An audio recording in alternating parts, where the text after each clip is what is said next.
الحمدللہ رب العالمین والصلاة والسلام علی سیدنا محمد خاتم النبیین وعلی آلہ واصحابہ اجمعین۔ باب من سمع شیئا فلم یفہمہ فراجع فیہ حتی یعرفہ۔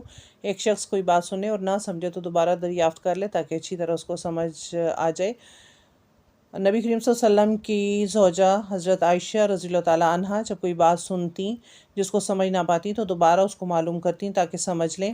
چنانچہ ایک مرتبہ نبی کریم صلی اللہ علیہ وسلم نے فرمایا جس سے حساب لیا گیا اسے عذاب دیا جائے گا، تو حضرت عائشہ فرماتی ہیں یہ سن کر کہ میں نے کہا کیا اللہ نے نہیں فرمایا کہ عنقریب اس سے آسان حساب لیا جائے گا؟ تو نبی کریم صلی اللہ علیہ وسلم نے فرمایا کہ یہ صرف اللہ کے دربار میں پیشی ہے، لیکن جس کے حساب میں یہ جانچ کی گئی تو سمجھو وہ ہلاک ہو گیا۔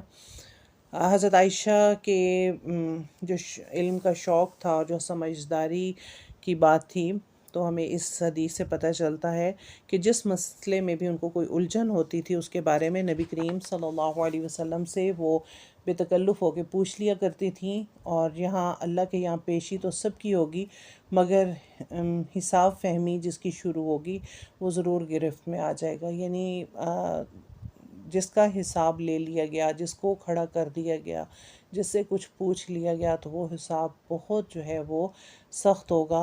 اللہم حاسبنا حسابا یسیرا۔ اللہ تعالیٰ ہم سب کے حساب آسان فرمائے اور آخرت کی تمام منازل ہم سب کی آسان فرمائے، اور ایسا ہی دین کا فہم ہمیں نصیب فرمائے، اور ایسا ہی شوق دین کو سیکھنے کا بھی ہمیں اللہ تعالیٰ نصیب فرمائے۔ سبحانک اللہم و بحمدک نشہد ان لا الہ الا انت نستغفرک و نتوب الیک۔ السلام علیکم ورحمۃ اللہ وبرکاتہ۔